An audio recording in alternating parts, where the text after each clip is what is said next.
Akuntansi 2021. Aku itu ISMA-nya ke Lancaster University di UK, batch 2023.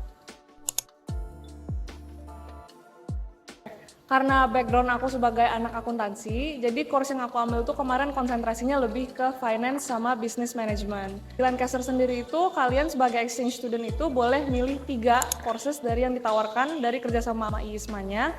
Dan yang kemarin aku ambil itu Principles of Finance, Business Intelligence and Analytics, sama yang terakhir itu Management in Organization. Alasannya itu lebih ke karena kan aku konsentrasinya emang ke situ, minatnya juga emang ke situ.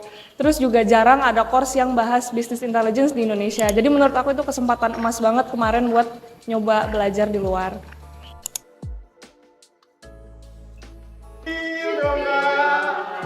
Jadi kemarin itu aku ngambilnya IELTS dan itu persiapannya kurang lebih 3 bulan. Skor overall band aku itu 7,5. Di subtes paling tinggi itu di listening 8,5 sama speaking, dan readingnya itu kemarin kalau nggak salah 7 dan writingnya itu 6,5. Jadi sebenarnya kalau ngomongin benefit dan impact itu banyak dan luas banget guys. Karena menurut aku pengalaman untuk bisa belajar ke luar negeri itu bisa merubah banget mindset kalian, gimana kalian nge-view dunia in general kayak gitu. Kalau dari aku sendiri, karena di UK itu banyak lecture yang implementatif, teorinya itu langsung dipraktekin, ada workshopnya gitu. Jadi kalau di aku itu aku langsung nyerap ilmunya, langsung kepake. Ibaratnya kayak gitu. Terus kita kan juga banyak teman dari luar negeri, jadi kenal banyak orang. Tentunya juga skill bahasa Inggris kita kan meningkat, juga ya dapat kesempatan untuk mencari opportunity juga di luar.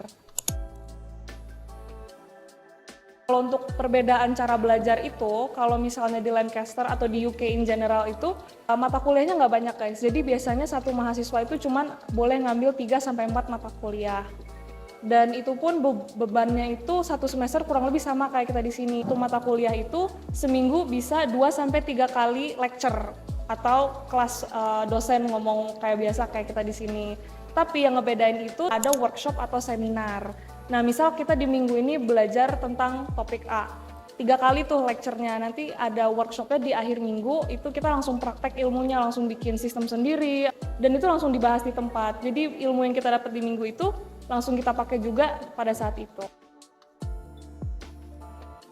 Untuk budaya, banyak sih guys bedanya. Kalau di luar negeri itu, being late is never acceptable, karena kita selalu menghargai waktu orang dan effort orang kan untuk hadir. Di sana itu semuanya lebih rapi dan teratur sih, jadi kita harus biasakan kalau ngantri rapi, ataupun kalau misalnya melakukan sesuatu itu ada SOP-nya tertentu. Overall orang-orangnya di situ juga baik, welcoming pastinya, apalagi untuk international students dari Indonesia.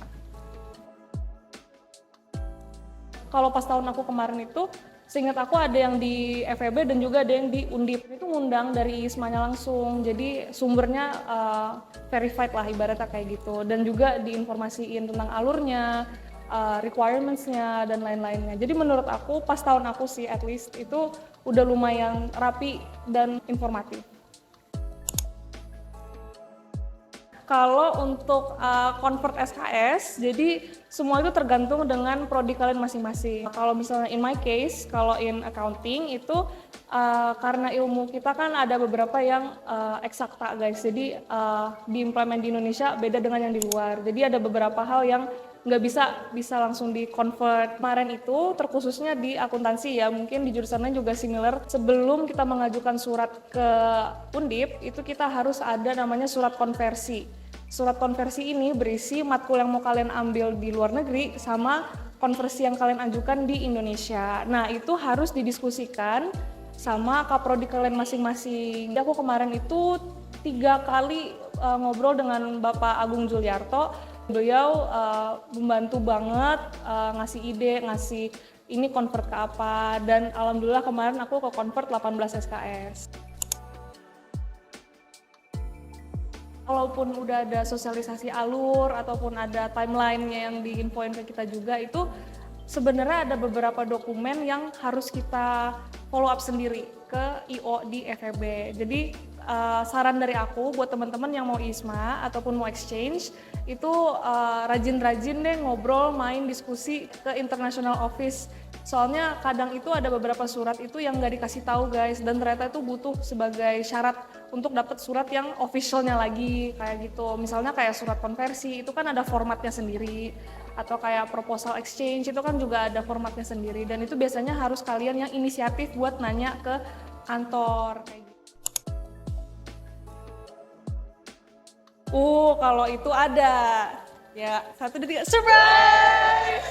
Waktu itu aku beli di toko merchandise-nya Lancaster, dan ini itu sangat memorable buat aku. Itu terutama karena kan di UK itu pas aku kesana itu seasonnya autumn menuju winter guys, dan itu hujan terus, angin terus. Uniknya kalau orang sana itu jarang yang pakai payung karena percuma, ketiup angin juga, terbang-terbang, udah pengalaman gitu. Nah tapi kalau pakai topi atau pakai jas hujan itu bisa lebih nge-cover lah ibaratnya. Dan ini juga aku sering pakai dulu buat ngampus, buat olahraga, ataupun buat kemana-mana. Jadi benar-benar aku bawa terus sih. Sampai sekarang di Undip masih aku pakai juga sih sebenarnya. Tips nih buat teman-teman yang mau daftar ISMA. Pertama, jangan sungkan untuk minta tolong. Jadi kita sebagai alumni ISMA ini emang udah berkewajiban untuk ngebantuin generasi-generasi baru ISMA ke depannya. Pas tahun aku kemarin, itu aku nge-reach out ke 30 alumni di berbagai region. Jadi aku tuh bisa dapat perspektif dan opini-opini mereka terkait esai aku. Nah, jadi dengan adanya banyak point of view ini, jadi esai aku tuh bisa lebih bagus. Kalian harus bisa inisiatif untuk nge-reach out ke alumni-alumni. Nah kemarin aku itu nge-stalking IG-nya Lancaster, dan aku ngeliat kalau alumni ISMA tahun sebelum aku itu ada dari Undip juga, namanya Kakak Aiko. Nah aku langsung nge-reach out ke dia dan minta waktu dia untuk mock interview. Tips kedua itu prepare, karena kuncinya itu adalah di preparation guys. Kalian harus sempetin waktu buat belajar bahasa Inggris, juga sempetin waktu buat bikin essay. Kan kemarin itu aku kurang lebih persiapan itu semua itu 5 bulan. Untuk tips terakhir dari aku itu make sure kalian jawab prompt essay-nya. Nah, essay ini kan bagian dari tahap pertama beserta berkas-berkas yang kalian submit. Nah, di essay itu kan biasanya ada prompt questions, dan itu biasanya dari 4-5 pertanyaan. Make sure kalian nge-cover dan menjawab prompt dari essay tersebut. Kemarin itu aku pakai STAR method untuk menjawabnya, yaitu situation, task, action, dan juga result. Jadi secara holistik, secara komprehensif, kalian bisa ngejelasin itu dan tersampaikan. Semangat for all ISMA applicants from FEB Undip. I wish you all the best for your journey and future endeavors. With love, Kansa!